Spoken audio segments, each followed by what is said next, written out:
सोचिए, जब आप किसी मॉल में जाते हैं या फिर मोबाइल पर ऑनलाइन शॉपिंग करते हैं तो आपको लगता है कि आप बहुत सोच समझकर, दिमाग लगाकर खरीदारी कर रहे हैं।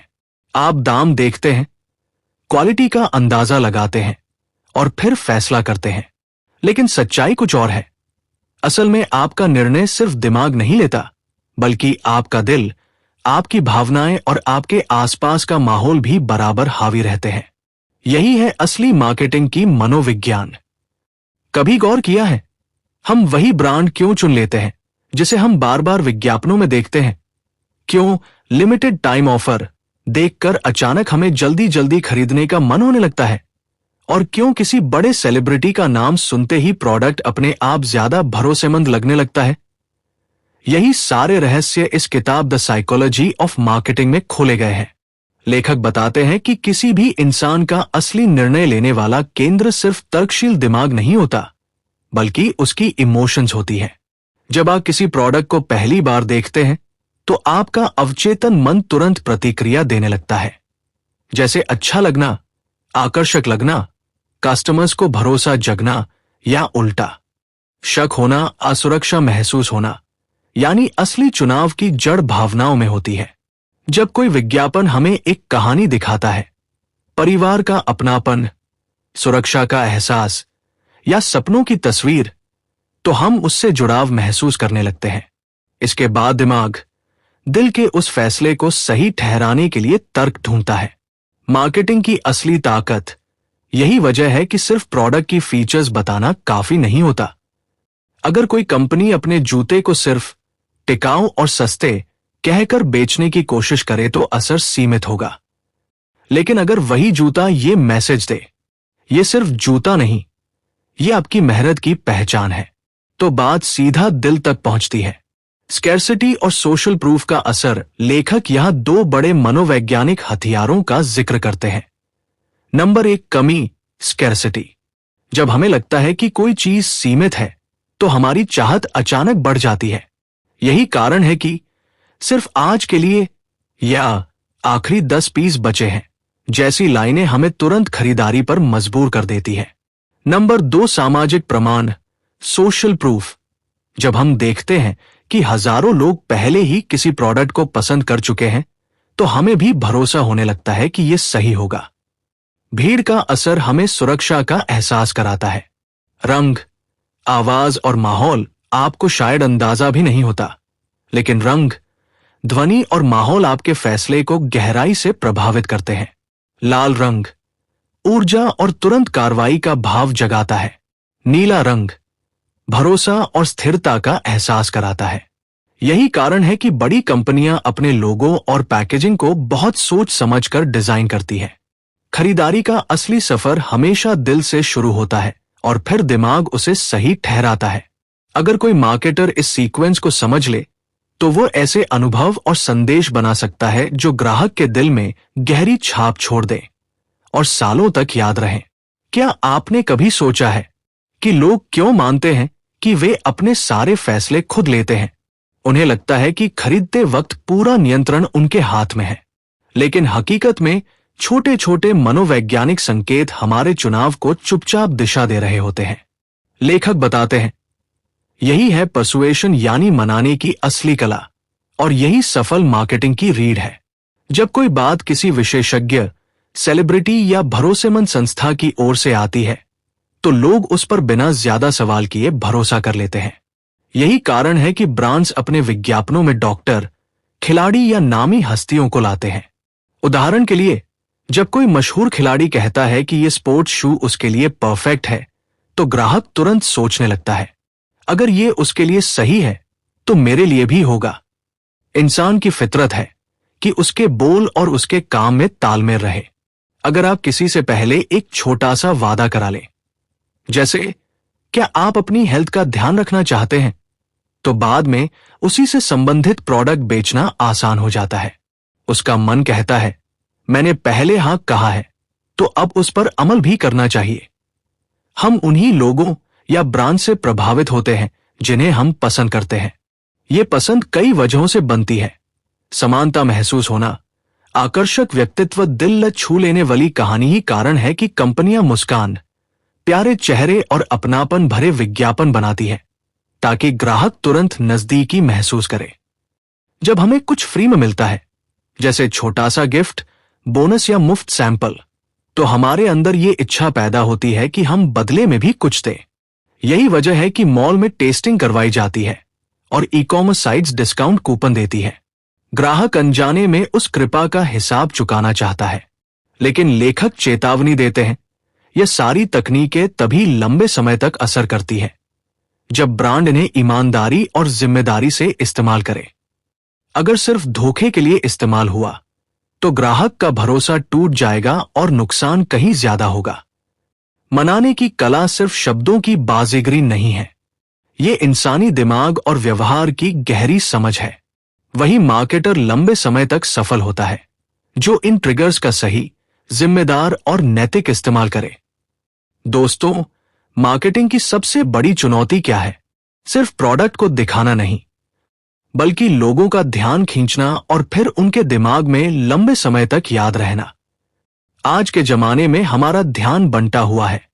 होर्डिंग, सड़क पर हर जगह होर्डिंग्स, मोबाइल पर नोटिफिकेशंस, सोशल मीडिया पर लगातार एड्स, ऐसे शोरगुल में किसी एक ब्रांड का मैसेज कैसे अलग दिखे? यही सवाल इस अध्याय का केंद्र है। चौंकाने वाले संदेश की ताकत।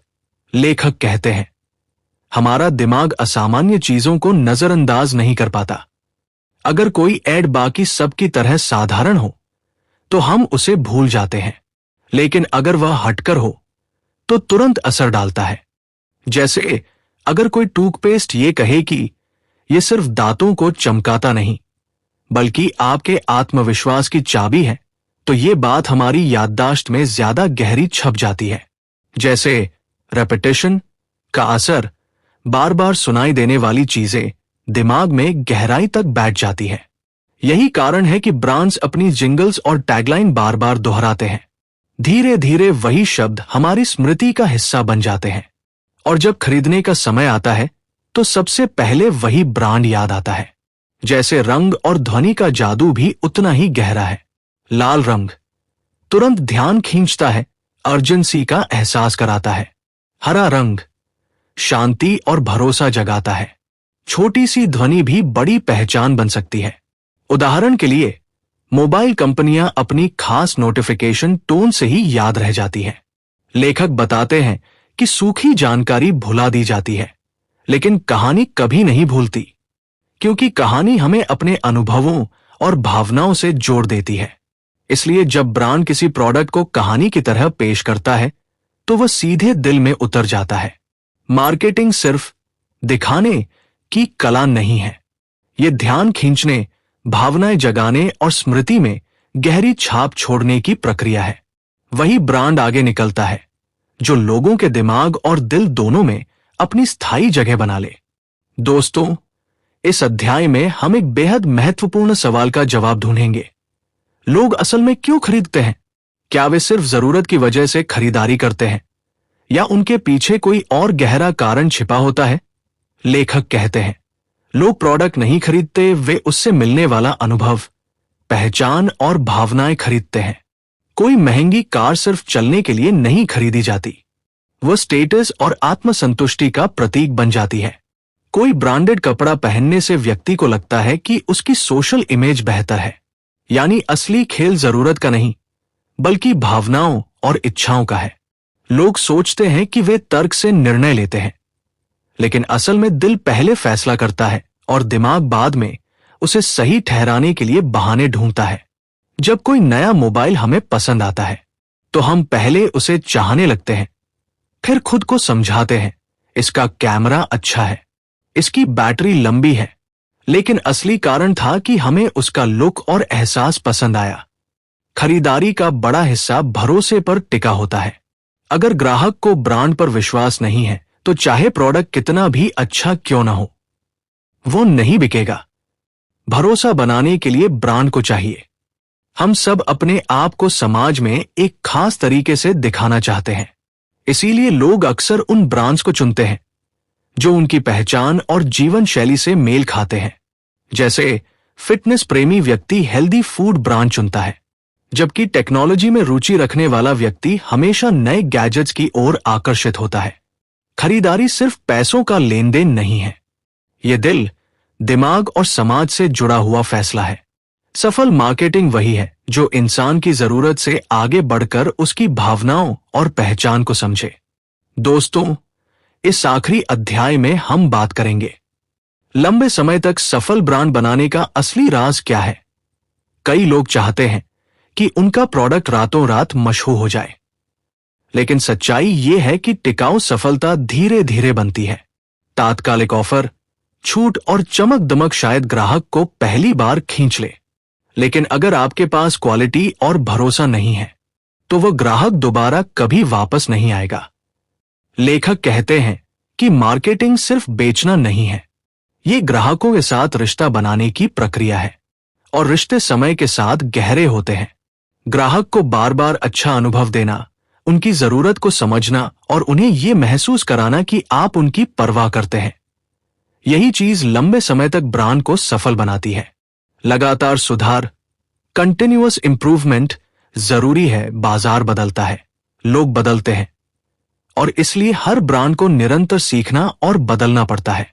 जो कंपनियां जम जाती हैं और समय के साथ नहीं बदलती, वे धीरे धीरे बाजार से गायब हो जाती हैं। एक महान ब्रांड सिर्फ प्रोडक्ट नहीं बेचता, वो लोगों को एक विचार, एक भावना और एक पहचान बेचता है। एप्पल सिर्फ फोन नहीं बेचता, वो क्रिएटिविटी और इनोवेशन बेचता है। नाइकी सिर्फ जूते नहीं बेचता, वो जस्ट डू इट का जज्बा बेचता है। यानी ब्रांड की आत्मा वही है जो उसे अनगिनत विकल्पों के बीच अलग और यादगार बनाती है। असली सफलता मिलती है तब जब ब्रांड लोगों के दिलों में जगह बना ले, जब ग्राहक सिर्फ ग्राहक नहीं रहते बल्कि उस ब्रांड के सपोर्टर और प्रमोटर बन जाते हैं। दोस्तों, अगर हम अब इस पूरी किताब को एक साथ देखें तो हमें 5 बड़े सबक मिलते हैं। पहले सबक, मार्केटिंग इंसान के मन और भावनाओं का खेल है। जो दिल को छू लेता है वही बिकता है। दूसरा सबक, कहानियों में ताकत होती है। लोग तथ्यों को भूल सकते हैं, लेकिन अच्छी कहानी हमेशा याद रहती है। तीसरा सबक, सामाजिक प्रमाण और भीड़ का असर बहुत बड़ा होता है। लोग वही चुनते हैं जो दूसरों को चुनते देखते हैं। चौथा सबक, लोग प्रोडक्ट नहीं बल्कि अनुभव, पहचान और भावनाएं खरीदते हैं। भरोसा और इमेज ही असली ताकत है। पांचवा सबक, असली सफलता रिश्तों, भरोसे और ब्रांड की आत्मा से आती है, न कि सिर्फ छूट और शॉर्टकट से। दोस्तों, द साइकोलॉजी ऑफ मार्केटिंग हमें यह सिखाती है कि मार्केटिंग कभी सिर्फ बिजनेस की रणनीति नहीं रही। यह तो इंसान की भावनाओं, उम्मीदों और सपनों से जुड़ा हुआ विज्ञान है। अगर आप इसे समझ गए तो चाहे आप छोटा बिजनेस करें या बड़ा, आप अपने ग्राहकों के दिलों में वह जगह बना पाएंगे जहां से कोई और आपको हिला नहीं पाएगा। तो याद रखिए, सिर्फ बेचने की कोशिश मत कीजिए। लोगों को समझिए, उनसे जुड़िए और उन्हें कहानी का हिस्सा बनाइए। यही है वह राज जो साधारण ब्रांड को अविस्मरणीय बना देता है। और इसी के साथ दोस्तों, हमारी आज की ये जर्नी यही पूरी होती है। अगर आपको ये कहानी और सीख अच्छी लगी तो इसे दूसरों के साथ जरूर शेयर करें, क्योंकि असली ज्ञान वही है जो सिर्फ आपके पास न रहकर औरों की जिंदगी भी बदल दे।